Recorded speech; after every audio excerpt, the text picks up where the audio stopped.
I was 9 years old in 1981, and my first real memory of MTV is from probably 1982, maybe early 83. I remember exactly where I was. I was at a friend's house, and there it was, on the color TV. MTV, just on all the time. Music videos, one after another, with these cool hosts, VJs, they called them, introducing the videos, talking about the bands, making it all feel like an event. I'd never seen anything like it. The videos themselves were absolutely mind-blowing. And don't get me wrong, videos had existed in some form. The Beatles, the Monkees, Black Sabbath, a lot of bands had done variations of the music video, mostly for demo purposes. But here was Michael Jackson's Billie Jean with that glowing sidewalk, or Duran Duran looking impossibly cool on a yacht in Rio. Talking Heads with David Byrne in that oversized suit in Once in a Lifetime. These weren't just performances. They were art. They were weird and creative, and sometimes you had no idea what was happening, but you couldn't look away. And the VJs, Martha Quinn, Mark Goodman, Alan Hunter, Nina Blackwood, and J.J. Jackson, they felt like cool older siblings, like they were letting you in on something your parents didn't understand, which of course they didn't. At least my parents. They saw MTV and they were absolutely baffled. Why the hell do you want to watch music? Just listen to it. But they didn't get it. Music wasn't about passively consuming it. It was about immersion, about being part of a culture, about identity formation. And in the 80s, where there were so many different genres of music being birthed, MTV was a godsend. It became our teacher, our style guide, the window into a world. From roughly 1981 to 1995, MTV was the cultural force for Gen X youth. And I want to tell you what made it special, what gave it that power over all of us. First, there was the rotation system. MTV had heavy rotation, medium rotation, and light rotation, and something they called buzz bin. Now, if your video got into heavy rotation, that meant MTV was playing it multiple times a day, every single day, for weeks. You'd see the same video 5, 6, 7 times a day, and it would just burrow into your brain. The song, the look, the attitude, it all became part of you. And this is what people don't understand about MTV's power. Getting into heavy rotation meant you became a star, period. Madonna, Prince, Michael Jackson, Guns N' Roses, Nirvana, MTV made them superstars, not just by playing their videos, but by making them unavoidable. They became part of the culture, part of the air that we breathed. And if MTV didn't play your video, you almost didn't exist. MTV was the gatekeeper, the kingmaker, the cultural arbiter of what was cool and what wasn't. There was no algorithm, no viral marketing, no TikTok. There was MTV, and they decided your fate. But MTV wasn't just videos playing on a loop. It had personality. It had the VJs. And these weren't just hosts reading from teleprompters. These were personalities that you got to know. These were people we trusted to guide us through this new visual musical landscape. The original 5 launched with the channel in 81. There was Martha Quinn.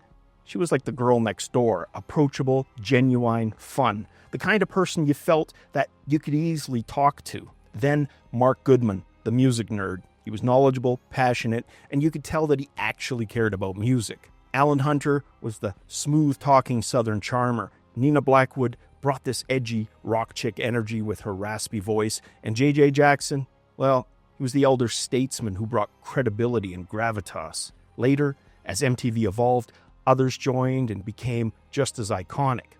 Downtown Julie Brown showed up with her wubba wubba wubba catchphrase, just pure energy and chaos.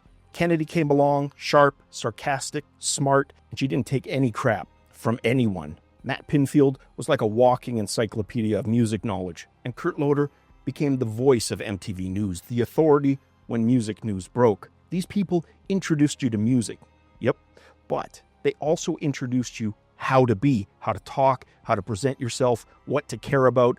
They were the cool older siblings that you wished you had. And then MTV did something brilliant. They created specialty shows that basically told you, whatever kind of kid you are, we got a place for you. We have a tribe for you. There was 120 minutes on Sunday nights at midnight. This was for the weird kids, the alternative music, and I definitely enjoyed this. The art school kids, the ones who didn't quite fit in the mainstream. This is where you found The Cure, Depeche Mode, The Smiths, REM, Sonic Youth. It was initially hosted by this cool British guy named David Kendall, who introduced you to bands you'd never heard of on regular MTV programming. If you felt different, if you felt like you didn't belong in the mainstream, this was your show. This was your people. Then, probably my all-time favorite on Saturday nights, Headbangers Ball. This was for us metalheads. Metallica, Slayer, Iron Maiden, Megadeth. In the early 90s, it was hosted by Ricky Rackman, and this is where metal kids found their community. This was my favorite. During Headbangers Ball, you weren't alone. There were others like you. And it was the same with all of these shows. And in the late 80s, early 90s, we also had Yo MTV Raps, which launched and changed everything. Fab Five Freddy, Dr. Dre, no, not that Dr. Dre, the other Dr. Dre, and Ed Lover, who brought hip-hop into mainstream culture. Suddenly, suburban white kids in Iowa were watching Run DMC, Public Enemy, and NWA. This changed hip-hop forever, made it accessible, made it undeniable, made it impossible to ignore. And one of the things that's probably persisted about MTV on YouTube is MTV Unplugged, which started in 1989, and it took big artists, I'm talking huge artists, stripped them down to the bare essentials, like acoustic performances. No production, no tricks, just the music in its rawest form. Nirvana's Unplugged in 1993 became absolutely freaking legendary. You had Eric Clapton, Pearl Jam, Alice in Chains, even Tony Bennett and Katie Lang together. This wasn't just a show, this was art. This was music at its most honest, at its most raw. And then there was Beavis and Butthead. From 1993 to about 97, Mike Judge created these two animated morons who would sit around watching music videos and mocking them, kind of like a lot of us did. And they're now famous, iconic lines. It satirized MTV itself while being on MTV, and somehow it perfectly captured that Gen X ironic detachment that most of us had. These shows created tribes. You weren't just a kid who liked music. You were a 120 Minutes kid, or a Headbangers Ball kid, or a Yo MTV Raps kid, or a combination of a few of them. MTV gave you an identity that you could relate to. It gave you belonging. But let's talk about the videos themselves, because some of these weren't just videos. They were events. They were absolutely cultural moments. Michael Jackson's Thriller in 1983. This thing was 14 minutes long. And most Gen X kids remember seeing the debut of this video. I remember exactly where I was when I saw it. It was directed by John Landis, who'd done American Werewolf in London. This wasn't a video. This was a film, a mini-film. You had zombies, choreography, Vincent Price doing the narration. MTV played it constantly, and it became a cultural phenomenon. This is when everyone realized music videos could be cinema, they could be art. Take, for example, a-ha's Take On Me in 1985. It had that pencil sketch animation blending with live action. Visually freaking stunning, completely unforgettable. You'd wait for it to come on just to watch the effect again, to see how they did it. Take On Me, at least to me, is one of those songs that when I hear it, instantly transports me back to the 1980s. The feeling, the smells, the tastes, just that pre-plug-in society. I remember it when I hear that song instantly. Peter Gabriel's Sledgehammer in 86 was stop-motion animation and clay motion. Just pure creativity. Directed by Stephen R. Johnson, it won 9 MTV Music Video Awards. This was art. There wasn't any other word for it. Guns N' Roses with November Rain in 1992 was a 9-minute epic, cinematic excess. Axl getting married, playing that guitar solo in the desert, just over-the-top 90s video perfection. And then we have Nirvana's Smells Like Teen Spirit in 1991. This video changed music, and people will use that phrase, right? It sounds trite, cliche, but I'm telling you, as somebody who was 19 when this video came out, it did. It changed Gen X. You had the high school gym, the cheerleaders with anarchy symbols on their uniforms, Kurt Cobain with that detached cool, MTV played this song into the frickin' ground, made grunge mainstream. The video ended the 80s hair metal era and started the 90s alternative era. Everything changed after this. Sometimes the simplest videos were the most powerful, though. Sinead O'Connor's Nothing Compares to You in 1990 was just her face for most of the video. Close up, personal, singing, crying, no effects, no story, just raw emotion. And it was devastating. These videos weren't background noise. They were experiences. You'd wait for them, talk about them at school the next day, debate them, analyze them. They mattered. MTV didn't just play videos, though. It created youth culture. It shaped how we dressed, how we talked, how we saw ourselves. Fashion, you dressed like the people in the videos. When Madonna wore that wedding dress in Like a Virgin with the crucifix jewelry and lace gloves, lots of girls copied it. Michael Jackson's single white glove and red leather jacket from Thriller, they became iconic, instantly recognizable. And when Nirvana hit and grunge became large, suddenly everyone was wearing flannel, told you what to wear, and you listened. You absorbed it through the screen. Even the way the VJs talked became the way we talked. That's rad. That's deaf. That's wicked. That rocks. Kennedy's sarcasm, Downtown Julie Brown's energy, you absorbed it. You copied it. It became your vocabulary. MTV gave you permission to be different. 120 Minutes said it was okay to be weird. Headbangers Ball said it's okay to be angry and loud on occasion. And Yo MTV Raps said hip-hop culture matters and deserves respect and recognition. Again, you found your tribe, your people, your identity, and you didn't have to apologize for it. If you grew up in suburban anywhere, and I mean anywhere, MTV was your window to other worlds. British bands, European artists, different cultures, different ways of being. You saw New York City, London, LA, Tokyo. You saw people who looked different, acted different, thought different. MTV made the world bigger and yet more accessible. It made it feel like you could be part of something beyond your small town. And I need to talk about MTV Unplugged separately because it deserves its own moment. This show, as mentioned, launched in '89. It took the biggest artists in the world and it stripped them down to those acoustics. Intimate production, no tricks, just the music. Eric Clapton's Unplugged in 1992 gave us that acoustic version of Layla. It was haunting and beautiful. He performed Tears in Heaven, which he'd written about his son who had died. It was raw, emotional, real. You felt every note. More importantly, it was almost like being at a concert, whereas music videos felt like listening to the recording or watching the recording. Unplugged was like being invited to a concert, except you had front row seats. Nirvana's Unplugged in '93, Kurt Cobain in his cardigan sitting on a stool, covering Leadbelly, David Bowie, the Meat Puppets.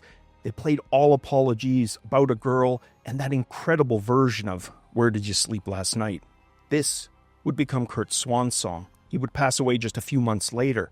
The album went 8 times platinum, and it became one of the most important live albums ever recorded. Likewise, Pearl Jam's Unplugged in 1992 showed Eddie Vedder's intensity in an intimate setting. You felt every word coming out of him. And again, those cargo shorts, well, we still wear them to this day. Alice in Chains in '96, Lane's voice, the acoustic vulnerability of it. He was battling addiction while he was performing this. You could hear it. You could see it. You could feel it. It's one of the best unplugged performances ever. That struggle of an artist, professional, battling, vulnerable, raw. Unplugged proved something important. Great music doesn't need production. It doesn't need effects or tricks. It just needs talent and honesty. And MTV, at its best, gave artists the platform to show that. Unfortunately, we come to 1992, and this was the beginning of the end, though we didn't know it yet. We didn't see what was coming. The Real World wasn't a music show. It was reality TV. 7 strangers living in a house, cameras capturing their drama. The true story of 7 strangers picked to live in a house. And it was huge, massive. People couldn't stop watching it. Suddenly, MTV realized something. Reality TV is cheaper to produce than music videos. It gets just as many viewers, maybe even more. You could churn out episode after episode without paying for the expensive video production or licensing fees. The economics made sense, but it also meant the beginning of MTV's transformation into something else. Then, in the late 90s, Total Request Live launches. Carson Daly in Times Square with a studio full of screaming fans, and it shifted MTV's focus from music culture to teen pop culture. Britney Spears, NSYNC, Backstreet Boys, Christina Aguilera, it became about celebrities and fans screaming. Not about the art of the music video, not about discovery or culture, just about what was already popular and getting more popular. Then came the 2000s, and the reality TV takeover was complete. Jackass would premiere in 2000, The Osbournes in 2002, Newlyweds, Nick and Jessica in 2003, Laguna Beach in 2004, The Hills in 2006, and Jersey Shore in 2009. By the mid-2000s, MTV barely played music videos anymore. The channel, literally called music television, had stopped being about music. Remember when MTV played music? Became the refrain, the joke, the lament. Everyone said it. Everyone knew it. MTV had become something else entirely. So why did it happen? Why did MTV abandon what made it special? Well, as mentioned, money, economics, the changing media landscape. Something else happened in 2005. YouTube launched, and suddenly you could watch any music video anytime you wanted. And that is key. Whereas MTV played on rotation, YouTube literally gave you the power via streaming to listen to the same song as many times as you wanted, wherever you wanted, whenever you wanted. You didn't need MTV. You didn't need to wait for heavy rotation or hope your favorite video would play. You just typed it in and you watched it. MTV's monopoly on music videos was effectively over. Reality TV was cheap to produce and highly profitable. You didn't need to license the music. You didn't need expensive video shoots. You just put cameras on people and let them live their lives and create drama. The profit margins were insane. The music video, as an art form, had peaked. Artists weren't making thriller-level productions anymore. The budgets got smaller. The ambitions got smaller. The era of the music video as an event was effectively over, and the audience would fragment. Cable viewership started declining. Streaming, as mentioned, happened. People had infinite choices. MTV just couldn't compete the way it used to. So MTV adapted to survive, but in adapting, it stopped being MTV. It became just another reality TV channel with a nostalgic name. Throughout the 2010s and into the 2020s, MTV existed, but it wasn't really MTV. Not really.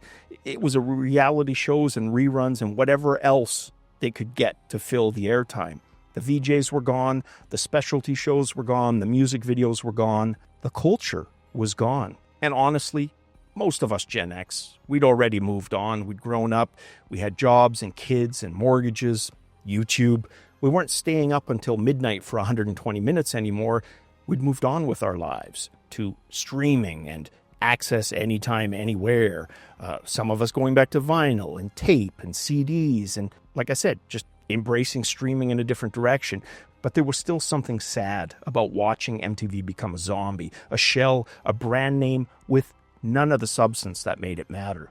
March 2025, MTV officially shuts down and barely anyone notices because the MTV that mattered, the MTV that raised Generation X, had died decades earlier. This was just making it official. So why does any of this matter? Why am I, a 53-year-old guy, talking to you about a music channel that shut down? Because MTV, when it was at its peak, was more than a channel. For us, it was formative. It was foundational. MTV was our cultural university. So when we mourn MTV, not the MTV that shut down, not Jersey Shore, Teen Mom, and the reality crap, Wasteland. I mourn the MTV that raised us, the MTV that mattered, the MTV that played music, the MTV that will never exist again. Guys, here's to the astronaut on the moon planting that flag. Here's to Martha Quinn and Kurt Loder. Here's to 120 Minutes and Headbangers Ball and Yo MTV Raps. Here's to the videos that changed everything, to the VJs who guided us through it all. Here's to MTV, 1981 to 1995. Rest in peace. Now I want to ask you guys, what was the first music video that you remember seeing on MTV? What video defined your MTV experience? And when did you stop watching? Drop your MTV memories in the comments, guys. And for more Gen X deep dives, Saturday morning cartoons, arcades, mall culture. Hit subscribe. As always, guys, Gen X rules.